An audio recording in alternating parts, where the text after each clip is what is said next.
சாயிப் tax ஊடகத்திற்கு உங்களை அன்புடன் வரவேற்கிறேன். இன்றைய காணொளியில் 2026 சட்டமன்ற தேர்தலில் யார் வெற்றி பெறுவார் என்கிற அந்த சூழ்நிலை நிறைய காணொளி வெளியிட்டிருக்கிறோம். நிறைய சர்வே டீட்டெயில்ஸ் வெளியிட்டிருக்கிறோம். கடந்த முறை கூட சி ஓட்டர் என்ன சொல்கிறது என்று வெளியிட்டோம். இப்போ பார்த்தீங்கன்னா ப்ரோ பிஜேபி அதிமுக பிஜேபி அலையன்ஸுக்கு சாதகமாக ஒரு சில ஆட்கள் கருத்து பதிவு செய்திருக்கிறாங்க. உதாரணமாக ஓட் வைப் சர்வே அப்படின்னு. இது உண்மையிலேயே அந்த சர்வே உண்மையானதா, அவங்க சொன்ன அந்த மேட்ரு என்ன, அதற்கு பின்னால் இருக்கக்கூடிய தரவுகள் என்ன, தற்போது 234 தொகுதியிலும் இப்போது தேர்தல் வைத்தால் யார் வெற்றி பெறுவார், அங்கே ஒரு கூட்டணி பலத்தோடு இருக்கக்கூடிய திராவிட முன்னேற்ற கழகம் திமுக, அதிமுக, காங்கிரஸ், கம்யூனிஸ்ட், விடுதலை சிறுத்தைகள், மாமக, முஸ்லீம் லீக் உள்ளிட்ட இந்த கூட்டணி இருக்குல்ல, கட்சி கூட்டணி ரொம்ப ஸ்ட்ராங் ஹோல்டில் இருக்காங்க. எதிர்த்தரப்பில் பார்த்தீங்கன்னா என்டிஏ கூட்டணி வந்து ஓபிஎஸ் வெளியே வந்து விட்டார், டிடிவி தினகரன் அண்ணன் வெளியே வந்து விட்டார், சசிகலா அம்மையார் அமைதியாக இருக்கிறார், டாக்டர் கிருஷ்ணசாமி அலைன்ஸ் இப்போ இல்லை, நான் டிசம்பர் மாதம் தான் முடிவு பண்ணேன்னு சொல்லிட்டாரு, அண்ணன் செங்கோட்டையன் இன்றைக்கு கழகத்தை ஆரம்பித்திருக்கிறார், இபிஎஸ்க்கு 10 நாள் கெடு கொடுத்திருக்கார். இத்தகைய சூழ்நிலையில் அதிமுக பாஜக கூட்டணி எப்படி வெற்றி பெறும்? அந்த ஓட் வைப் சர்வே சொல்வது என்ன, எந்த அடிப்படையில் அவர்கள் சொல்கிறார்கள் என்பதையெல்லாம் விலாவாரியாக பதிவு செய்யக்கூடிய காணொளி எது உண்மை எது பொய், தமிழ்நாட்டு மக்கள் யார் பக்கம் நிற்கிறார்கள், அரசியல் சதுரங்க ஆட்டத்துக்கு மத்தியில் 2026 உடைய அது எலெக்ஷன் சர்வே ரிப்போர்ட் எப்படி இருக்க போகுது என்பதை ஒரு சுருக்கமான காணொளியாக நாம் பதிவு செய்திருக்கிறோம். தொடர்ந்து நீங்கள் இணைந்திருங்கள். இது போன்ற காணொளிகளை உங்கள் நண்பர்களுக்கு அனுப்பி வையுங்கள். இதுவரைக்கும் யார் நம்ம சாயிப் டாக்ஸ் ஊடகத்தை சப்ஸ்கிரைப் பண்ணலையோ கண்டிப்பாக சப்ஸ்கிரைப் பண்ணுங்கள். இணைந்திருங்கள். முழுமையாக இந்த காணொலியை கேளுங்கள். இந்த காணொலியை நம்ம பதிவு செய்யக்கூடிய நோக்கம் உண்மையை வெளிக்கொண்டு வரும் என்ற நோக்கம்தான்.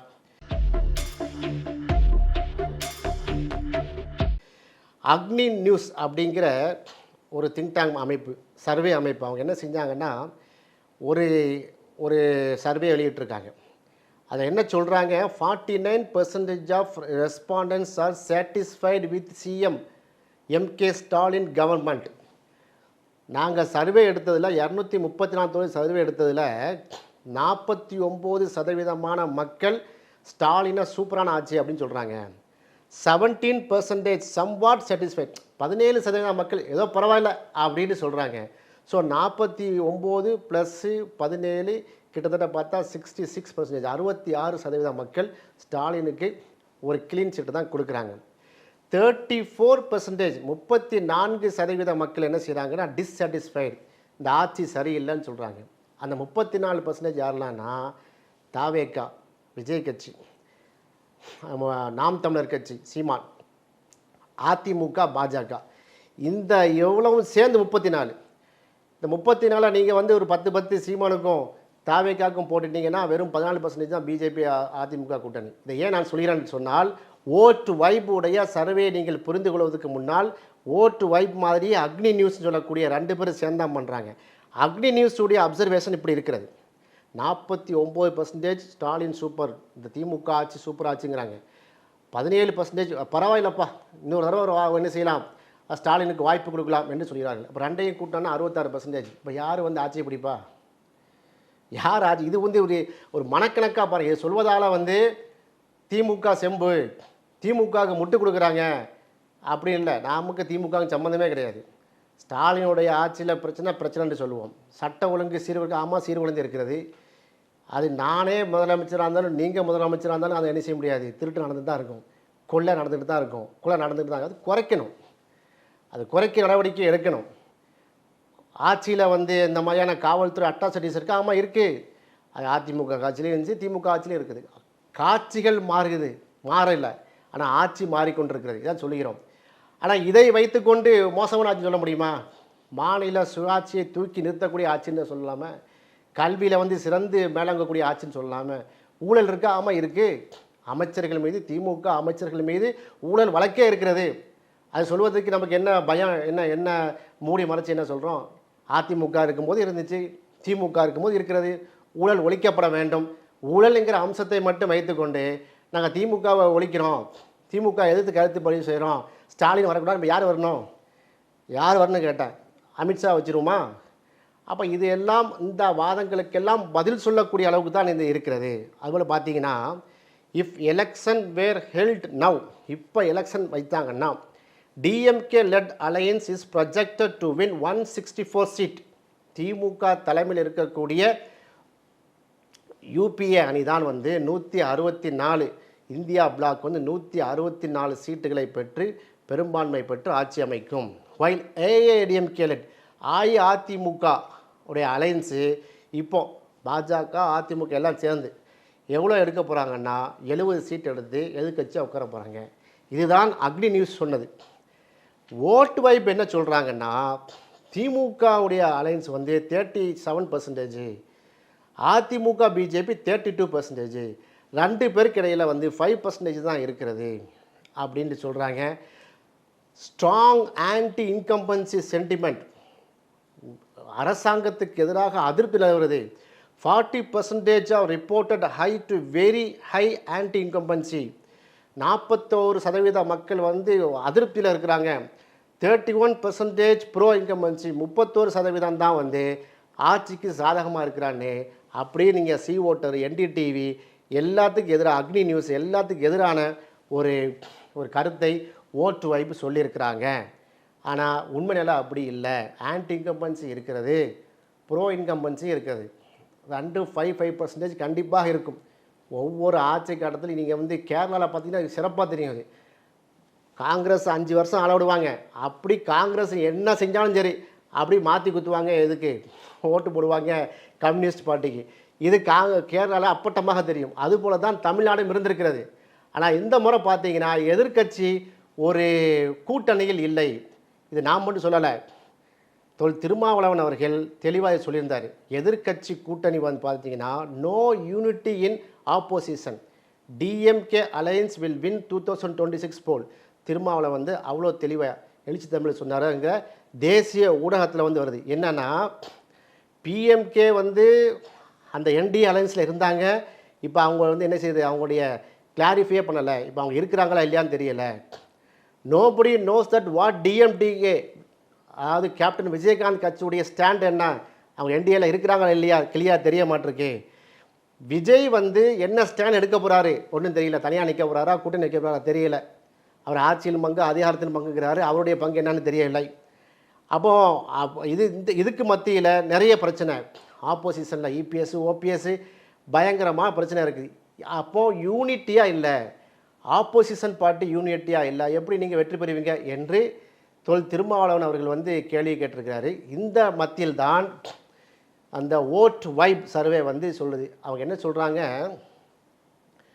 ஓட் சர்வே தமிழகத்துடைய மக்களுடைய உணர்வுகளை விரிவாக வெளிக்கொண்டு வந்திருக்கிறது. 2026 சட்டமன்ற தேர்தல் முன்னேற்பாடுகளுக்கு இது ஒரு முக்கியமான இடமா சுட்டிக்காட்டாக இருக்குது. ஃபுல்லாக பில்டப் கொடுத்துட்டு பெண்களுடைய அரசியல் பார்வை வந்து ரொம்ப தெளிவாக இருக்குது. சரி, என்ன சொல்ல வர்றீங்க அப்படின்னு பார்த்தா, அவங்க வந்து எம்எல்ஏக்களின் செயல்திறன் குறித்த மக்கள் மதிப்பீடுன்னு போட்டிருக்காங்க. இளைஞர்களுடைய பார்வைங்கிட்டு போட்டிருக்காங்க. ஸ்டாலினுக்கு எதிரான மக்கள் நிலை அப்படி போட்டிருக்காங்க. இப்படி ஒரு சில விஷயங்களை வகைப்படுத்திருக்காங்க. சொல்லிட்டு தமிழ்நாட்டில் யார் ஆட்சி அமைக்க முடியும் அப்படின்ட்டு சொல்கிறாங்க. கேரளாவில் பினராயி விஜயனின் ஆட்சி எதிர்ப்பு நிலை பலத்ததாக வெளிப்பட்டது குறிப்பிடத்தக்கது. சொல்லிட்டு அதே மாதிரி நிலை தமிழ்நாட்டிலையும் இருக்குது அப்படின்னு சொல்லிட்டு என்ன சொல்ல வர்றாங்க, அதிமுக பாஜக கூட்டணி ஆட்சி அமைக்குங்கிறாங்க. எப்படி ஆட்சி அமைக்கும்? அதிமுக பாஜக கூட்டணி இருக்குமா இருக்காதாங்கிறதே முடிவில்லாமல் இருக்க. 2 பேருக்குரிய ஓட் பேங்க் என்ன? அதிமுகவுடைய ஓட் பேங்க் வந்து ஒருங்கிணைந்த அதிமுக இருந்துமே வெற்றி பெற முடியல. 2020 வெற்றி பெற முடியவில்லையே. திமுகவிலேருந்து எந்த கூட்டணியில் எந்த சலசலப்பும் இல்லையே. அப்போ இந்த மாதிரி ஸ்டாலினுக்கு எதிரான மக்கள் நிலைன்னு போட்டு என்ன சொல்லியிருக்காங்கன்னா, இந்த கணக்கெடுப்பின்படி தமிழக முதல்வர் மு.க. ஸ்டாலின் தலைமையிலான திமுக அரசுக்கு எதிராக 32% பேர் கடுமையான அரசாங்க எதிர்ப்பு நிலையை வெளிப்படுத்தியிருக்கிறாங்க. ஒரு கட்டம் சொன்னாங்க 41%, இப்போ 32 நீங்கள் சொல்கிறாங்க. அதில் ஆண்களில் 34%, பெண்களில் 29% சொல்கிறாங்க. இதை உறுதிப்படுத்தியிருக்காங்க. அரசு சாதகமாக தான் செயல்படுது என்று 19.9 சட்டப்போ 18% மக்கள் தான் அரசாங்கத்துக்கு சாதகமாக சொல்கிறாங்க, அதை ஸ்டாலினுக்கு சப்போர்ட்டாக பேசுகிறாங்க. அதே நேரத்தில் 15% ஆண்களும் 18% பெண்களும் அரசாங்கத்திற்கு ஆதரவாகவோ எதிர்ப்பாகவோ தங்கள் நிலைப்பாட்டை என்ன செய்ய காட்டியிருக்கிறாங்க. எதிர்க்கவோ தயங்கும் நிலையை காட்டுறாங்க, எதிர்க்கலை ஆதரவும் தெரிவிக்கலை, நடுநிலை பண்ணிக்கிறாங்க, நடுநிலையாக வைக்கிறாங்கன்னு சொல்லியிருக்காங்க. இது யார் சொன்னால்? இந்த கருத்து கணிப்பை அவங்க எங்கே எடுத்தாங்க? அறிவாலய வாசலில் எடுத்தாங்களா, அல்லது கமலாலய வாசலில் எடுத்தாங்களா? மக்கள் மத்தியில் எடுங்க, மக்கள் மத்தியில் எடுத்தீங்களா? இளைஞர்களின் பார்வைன்னு தலைப்பு கொடுத்துருக்காங்க. அதில் வயது அடிப்படையில் இளைஞர்கள் திமுக ஆட்சியில் அதிக அதிருப்தியில் இருக்கிறாங்க. 25 to 34 வயதுக்குட்பட்டவர்களில் 40% பேர் திமுக அரசின் செயல்பாடுகளை அதிருப்தி தெரிவித்திருக்காங்க. 18 வயசுலேருந்து 24 வயசுக்குள்ள பசங்க இளைஞர்கள் என்ன பண்ணுறாங்க? அதில் 29% திமுக அரசை வன்மையாக எதிர்க்கிறாங்க. 45லேருந்து 56 வயசினர்கள் என்ன பண்ணுறாங்க? அதில் 32% பேர் திமுக எதிர்ப்பு பார்வையாக தான் இருக்கிறாங்க. அதுபோல் ஆளும் அரசுக்கு ஆதரவு அளித்தவர்களில் விகிதம் 18 முதல் 22% தான் இருக்குது. அதாவது ஒட்டு மொத்தமாக இளைஞர்களை பிரிச்சிருக்காங்க. 25 to 34 வயசு, அதுபோல் 18 to 24 வயசு, 45 to 54 வயசு, இப்படி பிரித்து இப்போ எத்தனை லட்சம் பேர்ட்ட எடுத்தாங்க இந்த சர்வே? அப்படி ஸ்டாலின் அப்படி வெறுத்து ஒதுக்குறமா இருக்குது அப்படின்னு சொல்கிறாங்க. சரி, ஸ்டாலினை வெறுத்தாச்சு, யாரை விரும்புகிறாங்க அது சொல்லணும்ல. ஸ்டாலினை வெறுத்தாச்சு, சரி யாரை விரும்புகிறாங்க? அது இந்த வைப்பில், ஓட் வைப்பில் இல்லை.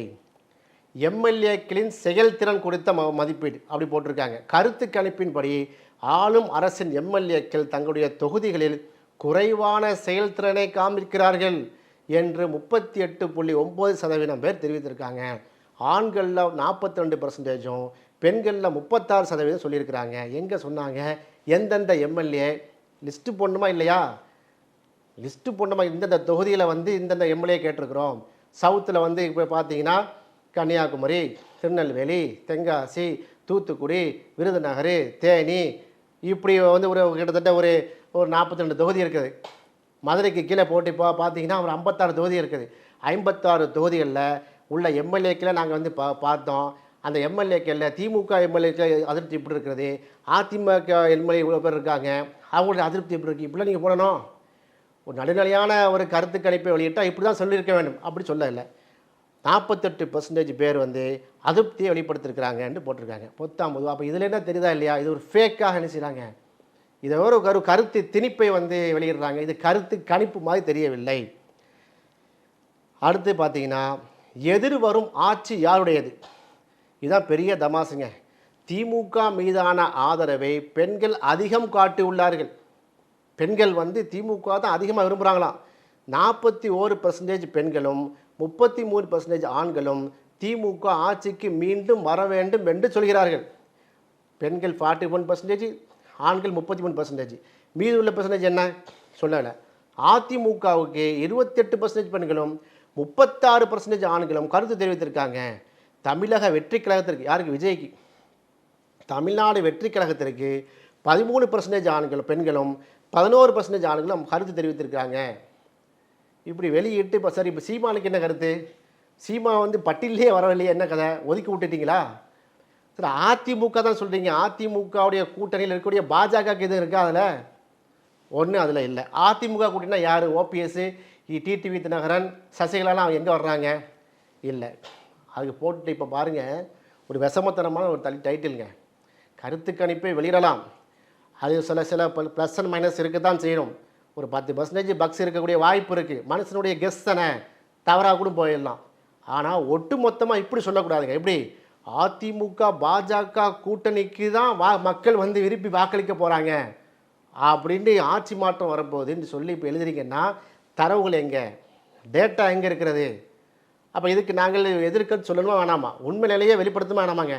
திமுக மீது நமக்கு அதிருப்தி இருக்குது, திருப்தி இருக்குது, ரெண்டாவது விஷயம். திமுக ஆட்சியின் மீது நமக்கு ஆதரவு இருக்குது, வெறுப்பு இருக்குது, ரெண்டாவது விஷயம். அதிமுக பாஜக ஆட்சியை பிடிக்கும்னு நீங்கள் சொன்னீங்கன்னா அதுக்கு உள்ள டேட்டா எங்கே? அதுக்குடைய ப்ரூஃப் எங்கே? இந்த பாருங்கள், வரவிருக்கக்கூடிய தேர்தலில் அதிமுக பாஜக கூட்டணிக்கான மக்கள் ஆதரவையும் இந்த சர்வே பதிவு செய்கிறது. யார்? Vote vibe. 38% பெண்களும் 45% ஆண்களும் இந்த கூட்டணி ஒரு நல்ல யோசனை, இந்த பிஜேபி ஏடிஎம்கே கூட்டணி சரியான யோசனையா என்று கருதுகிறார்களாம். அதே நேரத்தில் 37% பெண்கள் மற்றும் 32% ஆண்கள் இந்த கூட்டணியை எதிர்க்கிறாங்க என்று சொல்லிவிட்டு ஓட்டு வைப்புடைய கருத்து கணிப்பு இதனால் 2021 சட்டமன்ற தேர்தலில் தமிழகத்தின் மக்கள் உணர்வுகளை விரிவாக வெளிக்கொண்டு வந்ததில் மக்கள் அரசாங்கத்தின் மீது நம்பிக்கை, எதிர்ப்பு, இளைஞர்கள் மற்றும் பெண்கள் அரசியல் பார்வைகள் எல்லாம் தெளிவாக ஆலோசித்து 2026 சட்டமன்ற தேர்தலில் முன்னேற்பாடுகள் இதுக்கு முக்கியமான இதாக இருக்குது. எனவே ஆட்சியை பிடிக்க போகிறது. இதில் மக்களுடைய கருத்து எப்படி இருக்குன்னா, பிஜேபி அதிமுக கூட்டணி தான் ஆட்சியை பிடிக்க போகுதுங்க. நிச்சயமாக திட்டவட்டமாக தெரிகிறது. இந்த கருத்து கணிப்பு கமலாலய வாசலில் தான் எடுத்துருக்குறாங்க, நாக்பூர் ஆர்எஸ்எஸ் உடைய வாசல்லேருந்து எடுத்துருக்குறாங்க, அல்லது தமிழ்நாட்டில் எடுத்த கருத்து கணிப்பாக தெரியல, ஏதோ மத்திய பிரதேசத்துலேயோ குஜராத்லேயோ உத்தரப்பிரதேசத்துலேயோ எடுத்திருக்கிறாங்க என்பது தெள்ள தெளிவாக தெரிகிறது. இதுதான் இந்த கருத்து கணிப்பு, அந்த ஓட் வைப்புடைய கருத்து கணிப்பு உடைய நம்முடைய பார்வையாக இருக்கிறது. எனக்கு ஆன்டி இன்கம்பன்சி இருக்குங்க, சட்ட ஒழுங்கு சீரழிவா, போலீஸ் அட்ராசிட்டிஸு, எரி சாராயம், கள்ள சாராயம், கொலைகள் நடந்துகிட்டே இருக்குது. இது திமுக ஆட்சியில் இருக்கிற மாதிரி அதிமுக ஆட்சியில் இருந்தது.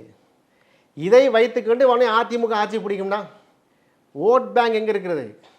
சிதைந்து இருக்கிறது. போதாத கூட்டணி, தமிழ்நாட்டு மக்கள் வெறுக்கக்கூடிய கூட்டணி அதிமுக பாஜக கூட்டணி. இன்றைக்கு பிஜேபியை கலட்டி விட்டுட்டான்னா, ஆனால் எடப்பாடியார் அதிமுக பக்கம் பல கட்சிகள் போவதற்கு வாய்ப்பு இருக்கிறது. ஏன் விஜய் கூட போகக்கூடிய வாய்ப்பு இருக்கிறது. இன்றைக்கு இருக்கக்கூடிய டிடிவி தினகரன் கூட சேரக்கூடிய வாய்ப்பு இருக்கிறது. அவங்க மனசு வச்சான்னா இன்னும் இடதுசாரிகள் நிறைய ஜனநாயகத்தை விரும்பக்கூடிய கட்சிகள் போவாங்க. திமுகவை பிடிக்காத கட்சிகள் அங்கே போவதுக்கு வாய்ப்பு இருக்குது. அந்த வாய்ப்பை தடுக்கக்கூடிய மிகப்பெரிய அப்டக்கிளாக இருக்கிறது பிஜேபி தானே. பிஜேபி ஆட்சிக்கு வர்றதை விரும்பலைங்க. 2024 அண்ணன் எடப்பாடியார் சரியான விஷயத்தை செய்தார். அது கூட அண்ணன் எடப்பாடியார் ஒரு மனம் விட்டு பேசும்போது சொன்னது என்னன்னா, நான் வெளியே கலட்டி விட்டு வந்தேங்க, மற்ற யாருமே திமுக கூட்டணி என்னையோட தேடி வரவில்லையே என்று சொன்னார். நேற்று கூட ஒரு பிரச்சாரத்தின்படி சொல்கிறார், திமுக பிசிகாவை செல்லரித்து விடும், விழுங்கி விடுங்கிறாரு. அதுக்கு எழுச்சி தமிழ் திருமாவளவன் சொல்கிறார், எங்களை தான் விழுங்க தான் யாராலும் முடியாது, அந்தளவுக்கு நாங்கள் பலகீனம் இல்லை, எங்கள் அரசியலே வேறு, எங்கள் கட்டமைப்பே வேறு, எங்கள் மீது உள்ள கரிசனத்திற்கு ரொம்ப நன்றி அப்படின்னு சொல்லி ஒரு கண்ணியமான முறையில் திருமாவளவன் அறிவிக்கிறார். இபிஎஸ்க்கு பதில் கொடுத்துருக்கார். ஆனால் உண்மை நிலை என்ன? அதிமுக செல்லரிக்கப்படுகிறது. இன்றைக்கி பாருங்கள், சசிகலா அம்மா வெளியே, ஓபிஎஸ் அதிமுக விட்டு வெளியே, டிடிவி தினகரன் அதிமுக விட்டு வெளியே, 10 நாள் கெடு கொடுத்துருக்கார். யார்? செங்கோட்டையன் பின்னாடி யார் யாரெல்லாம் அணி சேர போகிறா தெரியலை. அப்போ இவ்வளோ பிரச்சனைகள் இருக்கிறது. இருந்தாலும் இபிஎஸ் அதிமுகவில் ஒரு ஆளுமையாக வந்திருக்கிறார். அதை நம்ம ஒத்துக்கிற வேணும், நேர்மையாக நம்ம சொல்லணும். அதிமுகவுடைய பெரும்பான்மையான பொதுக்குழு செயற்குழு யார் பக்கம் இருக்குது? இபிஎஸ் பக்கம் தான் இருக்கிறது. இபிஎஸ் தான் தனி ஆளுமையாக இருக்கிறார். கோர்ட்டில் கேஸ்லாம் போட்டு ஜெயிச்சு நான் தான் பொதுச்செயலாளர் நிறுவிட்டார். அப்படிப்பட்ட நிலையில் அதிமுகவை சிறப்படுத்தக்கூடிய கடமையும் பொறுப்பும் இபிஎஸ்க்கு இருக்குது. அதை இபிஎஸ் செய்வாரா என்பதை காலம்தான் பதில் சொல்ல வேண்டும். எனவே இந்த போன்ற சர்வேகள் எல்லாம் ஒரு அரசியல் அழுத்தத்தை மக்கள் எங்கள் பக்கம் தான் இருக்கிறாங்க அப்படின்னு காட்டுவதற்கு இந்த பிஜேபி ஊடகங்கள் செய்யக்கூடிய வேலை. உண்மையான கருத்து கணிப்பு என்னன்னா, திமுக தலைமையில் அமைந்த மதச்சார்பற்ற முற்போக்கு கூட்டணி, இந்தியா பிளாக் கூட்டணி 45% மேலே இன்றைக்கி அந்த கூட்டணி பலம் இருக்கிறது. 234 தொகுதியில் பார்த்தீங்கன்னா 180 சட்டப்போ 200க்கு நெருக்கி 180 தொகுதிக்கு மேலே வெற்றி பெறக்கூடிய வாய்ப்பு அந்த அணிக்கு தான் இருக்குது. என்னதான் நீங்கள் கூட்டணி வச்சு பலமாக நீங்கள் வந்தாலும் அதிமுகவால் நீங்கள் பார்த்தீங்கன்னா, அதிமுக பாஜக கூட்டணியால் 65-70 சீட்டு தான் மேக்சிமம் நெருங்க முடியும். அதுவும் 60 சீட்டு அந்த அதிமுகவுடைய கொங்கு பெல்ட்டில் தான் அப்படிங்கிற நிலை இருக்கிறது. செங்கோட்டையன் பிரிந்த பிறகு அதில் செந்தில் பாலாஜிலாம் இப்போ நிறைய வேலை செஞ்சுக்கிட்டு இருக்க பிறகு கொங்கு பெல்ட் என்ன ஆகும் என்பது ஒரு கொஸ்டின் மார்க்காக இருக்குது. பார்க்கலாம். இன்னும் 6 மாதம் இருக்கிறது. வரக்கூடிய ஜனவரிக்கு பிறகு 2026 பிறகு எல்லா சூழ்நிலையிலும் ஒரு தெளிவுக்கு வந்துவிடும். அதுவரை காத்திருப்போம், இணைந்திருப்போம், பொறுத்திருப்போம். இதுவரை இந்த காணொலியை முழுமையாக பார்த்தமைக்கு சாய் பிட்டாஸ் ஊடகத்தின் சார்பாக நன்றி தெரிவித்துக் கொள்கிறோம். நன்றி.